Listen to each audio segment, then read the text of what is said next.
Okay, there we are. We're talking about soul life. And the person that knows the most about soul life is us.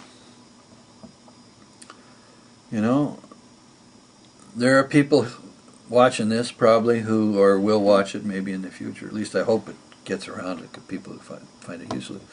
And they are a couple, or they're a member of a couple, and they go to a counselor. I'm not saying you shouldn't go to a counselor.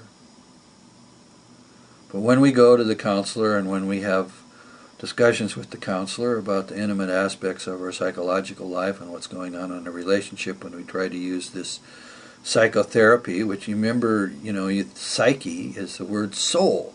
So psychiatrists and psychologists are soul healers. Hello.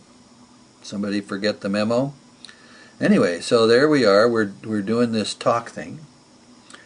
And if you're sitting there and talking, you make decisions about what to share and what not to share. And we do this also on our intimate relationships. We make decisions about what to share and what not to share.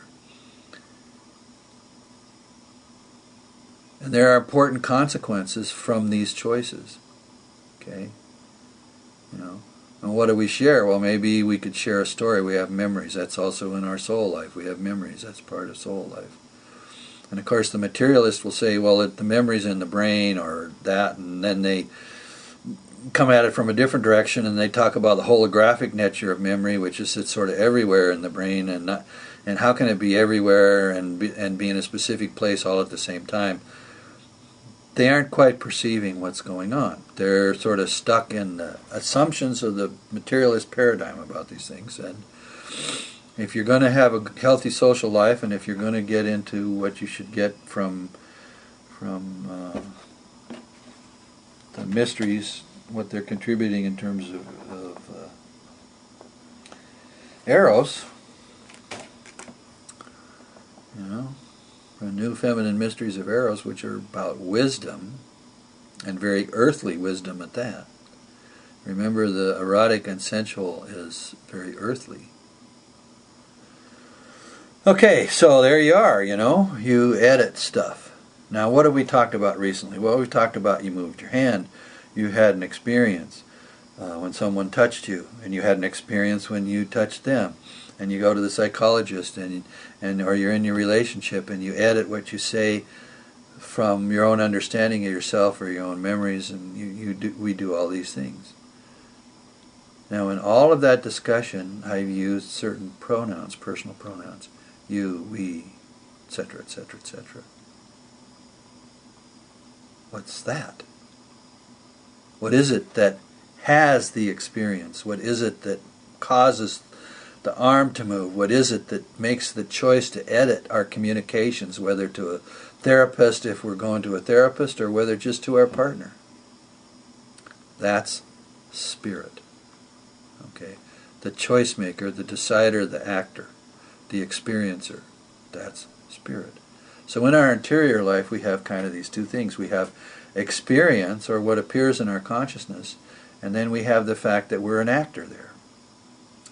And we not only are actor there, we move from out of our interior life into the physical world, because, maybe you get in a fight with your partner and somebody punches somebody. That's pretty much acting on the world, or maybe somebody throws a dish. And of course, we talked earlier, when we talked about nurturing love, we talked about the child climbing in the lap of the uncle. Right? And we talked about the judgmental perception that's come about because we no longer trust people because of what happened in the 1980s and beyond about this kind of issue in our culture. We no longer trust. We don't trust. That's an act of ours. That's an act in which we interpret our perceptions. Okay? And mostly, we're kind of asleep there. We have an instinctive understanding of our own contributions to the way we live our life and our biography and what goes on with our perceptions and our appreciation of this, that, and the other thing. And why are we asleep there? Well, there's a lot of reasons. One are sort of institutional in the structure of the development of the human being, which we'll get to when we talk about the evolution of consciousness or the evolution of the life of the soul. But that's for another time. Anyway, so the three-body problem: spirit, soul, and body. There's you, and your conscious and semi and subconscious experiences. And then there's the meat.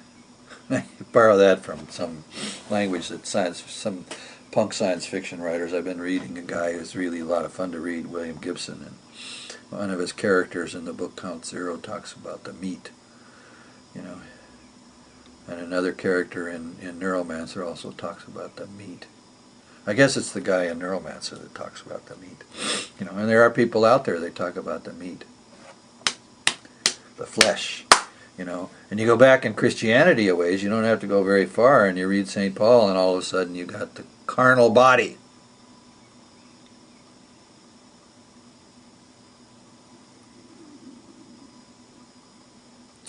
And in the carnal body there's all this stuff. And it's dangerous, and we have to worry about it, and it'll have things like desire, and people wanting to screw each other, and God knows what.